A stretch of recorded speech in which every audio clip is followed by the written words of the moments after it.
नमस्कार.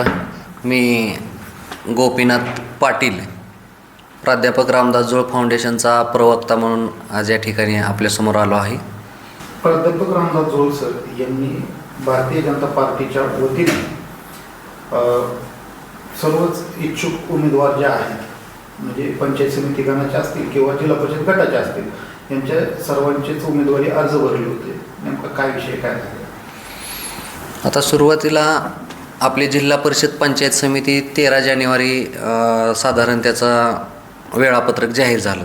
तर त्या 13 जानेवारीच्या अगोदरच आपण पालकमंत्री आणि जिल्हा अध्यक्ष यांना आपण आपल्याकडे इच्छुक असणारे कार्यकर्ते सर्व पंचायत समिती गण आणि सर्व ZP गट यातून यादी आपण सुरुवातीला दिली होती.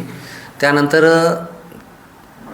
पक्षाच्या वतीने मुलाखती घेण्यात आल्या. त्या मुलाखतीला हे सर्व उमेदवार, इच्छुक उमेदवार हजर होते. त्यांनी मुलाखती दिल्या आणि मग त्यांनी ते अर्ज भरले. मग आता सध्या तुम्ही या अर्ज भरण्याविषयी काय वरिष्ठांची चर्चा केली होती का, की भारतीय जनता पार्टीमधून तर आम्ही उमेदवारी अर्ज भरतोय म्हणून?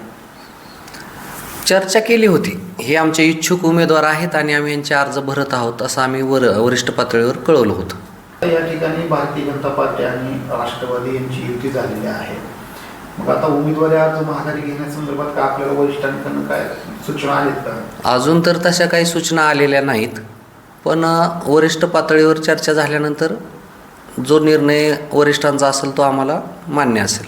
की उमेदवारी अर्ज भरण्यासंदर्भात आपण जिल्हाध्यक्ष किंवा पालकमंत्री यांची चर्चा केली होती का, किंवा केली असेल तर त्यांचं काय याविषयी काय म्हणणं होतं? म्हणजे सुरुवातीला आता मुलाखती झाल्यानंतर एक सोलापूरमध्ये बैठक आयोजित केली होती युती संदर्भात. त्या बैठकीला स्वतः आमचे नेते प्राध्यापक रामदास जोळ सरसुद्धा उपस्थित होते आणि त्या बैठकीच्या शेवटी पालकमंत्र्यांशी ज्यावेळेस प्राध्यापक जोळ सरांची चर्चा झाली त्यावेळेस तिथं असं समजलं की ही एक प्राथमिक चर्चा आहे म्हणून. त्यामुळे मग आम्ही गाफील न राहता आम्ही सगळे अर्ज भरून घेतले. आता कुठंतरी तुम्हाला म्हणजे अंधारात ठेवल्यासारखं वाटतंय का, की बाबा प्राथमिक चर्चा होती राष्ट्रवादी आणि BJPची, परंतु तुम्हालाच आता म्हणजे कुठंतरी अंधारात ठेवलं या चर्चेपासून? नाही, असं काही वाटत नाही आम्हाला. परंतु एक पक्षाची ध्येय धोरणं असतात, त्या पद्धतीने पक्षाने तो निर्णय घेतलेला आहे आणि तो पक्षाने जो काही निर्णय असेल तो योग्यच आहे आणि त्याला आम्ही सहमत आहेत. परंतु आपण कुठं कमी पडू नयेत किंवा आपण गाफील राहू नये यामुळे आम्ही ते अर्ज सगळे भरले होते आणि कमळाच्या चिन्हावरच भरले होते. जे पंचायत समिती आणि जिल्हा परिषदेच्या ह्याच्यामध्ये गटात आणि गणामध्ये जे उमेदवारी अर्ज भरलेले आहेत ते उमेदवार सुद्धा आपण म्हणजे सक्षम तशा प्रकारचे भरलेले आहेत. ते उमेदवारी अर्ज भरल्यानंतर पुढचं बंडखोर माघारी घ्या म्हणजे बंडखोरी होण्याची शक्यता नाही, तसं काही होणार नाही. सगळे जे आता उमेदवारी अर्ज भरलेले आहेत हे सगळेच उमेदवार तसे पाहिलं तर तुल्यबळ आहेत. त्यांचं त्यांच्या भागामध्ये चांगलं उत्कृष्ट काम आहे. ते खूप वर्षांपासून सामाजिक राजकीय क्षेत्रामध्ये चांगल्या पद्धतीने काम करत आहेत. याच्या अगोदरही कुणी तालुका लेवलला कारखान्याला काही पदं भूषवलेली आहेत अशी लोक आहेत.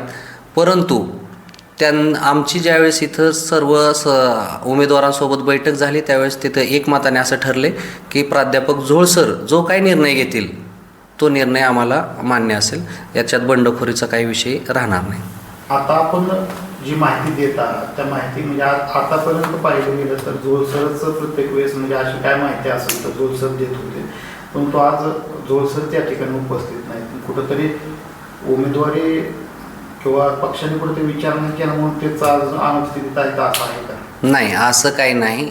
प्राध्यापक जोळ सरांना एक अर्जंट महत्त्वाची बैठक असल्यामुळे ते बाहेरगावी गेलेले आहेत आणि ह्या गोष्टी कुठंतरी जनतेपर्यंत पोहोचल्या पाहिजे असं त्यांचं म्हणणं होतं आणि प्राध्यापक जोळ सरांशी चर्चा करूनच ह्या गोष्टी सगळ्या आम्ही आपल्यासमोर मांडत आहोत. आपण जे जिल्हा परिषद गटामध्ये आणि पंचायत समिती गणामध्ये उमेदवार दिले होते त्या उमेदवारांची यादी आपल्याकडे आहे का, किंवा ते कोणते होते उमेदवार? हो, आहे यादी. ह्या फॉर्म भरलेल्या उमेदवारांची यादी मी तुम्हाला वाचून दाखवतो. यामध्ये जिल्हा परिषदेसाठी जे इच्छुक उमेदवार होते त्यामध्ये प्राध्यापक रामदास मधुकर जोळ, शोभा हरिभाऊ झिंजाडे, माया रामदास जोळ, शीतल शशिकांत पवार, सुरेखा संतोष देवकर हे उमेदवार जिल्हा परिषदेसाठी इच्छुक होते. त्यांचे फॉर्म आपण भरलेले आहेत आणि ते फॉर्म मंजूरही झालेले आहेत. त्यानंतर पंचायत समितीसाठी आपण जे इच्छुक उमेदवारांचे फॉर्म भरले होते त्यांची यादी मी तुम्हाला वाचून दाखवतो.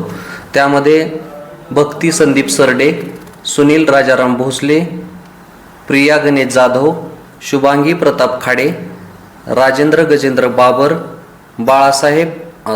महावीर बाळासाहेब एकाड, शुभम हनुमंत भोसले, शशिकांत आनंदराव पवार, दत्तात्रय श्रीरंग जगदाळे, सुनीता जगन्नाथ जाधव, रफिक लाईक अली खान आणि संतोष शिवाजी शिंदे ह्या उमेदवारांचे आपण अर्ज भरले होते आणि त्यांचे अर्ज आज मंजूरही झालेले आहेत. म्हणजे कधी आता वरिष्ठांकडून काय तशा सूचना आल्यात का उमेदवारी अर्ज माघारी घेण्यासंदर्भात? अजून तर नाही आल्या, पण आज उद्या काहीतरी होईल असं समजते. म्हणजे लढवा म्हणतील का तसं का माघारी? आता तो वरिष्ठांचा निर्णय, त्यांचा जो निर्णय असेल तो आमच्यासाठी अंतिम असेल आणि आम्ही तो नक्कीच स्वीकार. म्हणजे जे उमेदवार दिलेले आहेत त्यामध्ये जर निवडणूक लढवायची असेल तर यामध्ये साधारणतः किती निवडून येतील किंवा लढत कशी होईल? तसं पाहिलं तर याच्यातला हा पूर्ण पॅनलच आहे म्हणता येईल आणि सगळेच तुल्यबळ आहेत. जर ह्यांचे आपण निवडणुकीला सामोरे गेलो त्यातले जवळपास सगळेच उमेदवार निवडून येण्याच्या स्पर्धेतले उमेदवार आहेत. भारतीय जनता पार्टीचे जिल्हाध्यक्ष चेतन सिंह केदार यांनी सुद्धा सांगितलं होतं की भारतीय जनता पार्टी स्वबळावर लढणार आहे तशा प्रकारचा नारा दिला होता. बरोबर. मग आता कुठंतरी स्वबळाचं गणित बिघडलेलं दिसतंय का? नाही, असं काही नाही.